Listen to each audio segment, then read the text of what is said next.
మేమైతే క్యాన్సర్ వచ్చిన వాళ్ళకి ఇచ్చే కార్యక్రమం పెట్టుకున్నాం. అట్లా తీసుకో తీసుకెళ్ళి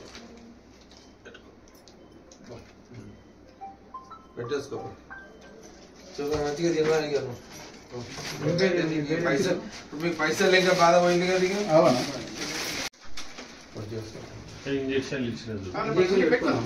క్యాన్సర్ కి ఏమన్నా బిల్స్ డబ్బులు ఇస్తున్నారు? బిల్స్ అట్లా పెట్టి ఈసారి ఇవైతే పోలేదు. మీ ఇంత వాళ్ళు ఖర్చు పెట్టి ఉన్నాయి కదా, అవన్నీ బిల్స్ పెట్టుకో. నేను అవసరం అనుకున్నాడు అవన్నీ ఒకటేసారి తీసుకొని స్పెషల్ గా సేమ్ దగ్గర పోయి కొంత కవర్ అయ్యేటట్టు చూస్తాను నేను కదా. బిల్స్ అయితే అట్లే పెట్టుకోండి. ఇప్పుడు నేను ఇచ్చింది వాడుకోండి. మీరు ఇంతమంది 10 లక్షలు పెట్టిన బిల్స్ ఏమైనా ఉంటాయి అవి అట్లే పెట్టుకోండి. తర్వాత ప్రవీణ్ తర్వాత తయారు చేసి రఘుతో కూర్చొని ఏదన్నా అంటే సీఎం చెప్పి కొంత అమౌంట్ అది ఎక్కువ వచ్చేటట్టు మీ అప్పన్న పోతుంది కదా, అట్లా ట్రై చేద్దాం మళ్ళీ దాన్ని. సరేనా? జాగ్రత్త. ఎంఎన్జోకి వెళ్ళి ఒక 7 days ఉన్నాం. అదేమో గ్యాస్ట్రిక్ అని వచ్చింది. అక్కడ వాళ్ళని చేయమంటేనేమో లివర్ నుంచి తీయాలి, ప్రాబ్లం అవుతుంది. కాదు ఒకసారి మీరు ప్రైవేట్లోకి వెళ్ళి చూపించుకోండి అంటే ఓమినీకి వెళ్ళి అక్కడ చేయించుకుంటే స్టమక్ క్యాన్సర్ అని తెలిసింది. పెట్ స్కాన్లో గ్యాస్ట్రిక్ ఉంది, స్టమక్ క్యాన్సర్ అని వచ్చింది.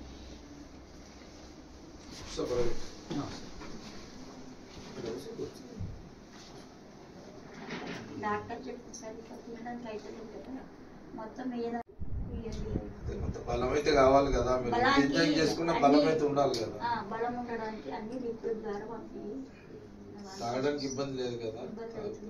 జ్యూస్ ఇలా జ్యూస్ పర్మిట్ ఇబ్బంది లేదు కదా. ఫ్రూట్ జ్యూస్ ఫ్రూట్స్ తింటున్నాడు. అన్నం వచ్చే వరకే తినట్లేదు. ఇక అన్నం తినబుద్ధి లోపల స్టమక్ జ్వరాలు వస్తేనే అన్నాలు తినబుద్ధి కాదు. నువ్వు మన మామూలు జ్వరం వస్తేనే తినం మనం. మేడం ఏమంటుందంటే ఉన్నదైన ప్రాబ్లమ్ స్టమక్ లోనే కదా, కొంచెం టైం పడుతుంది, స్లోగా కవర్ అవుతాడు. ఈ ఇంజెక్షన్ రోజు మధ్యాహ్నం జ్వరం వస్తుంది నాకు. వస్తుంది అంటే నువ్వు ఇక ఎంత ట్రీట్మెంట్ తీసుకున్నా భోజనం అయితే తినాలి.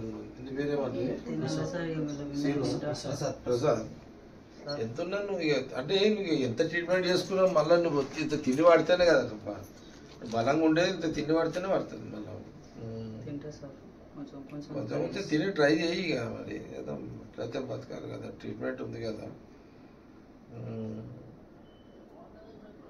జాగ్రత్త చూసుకుంటాం.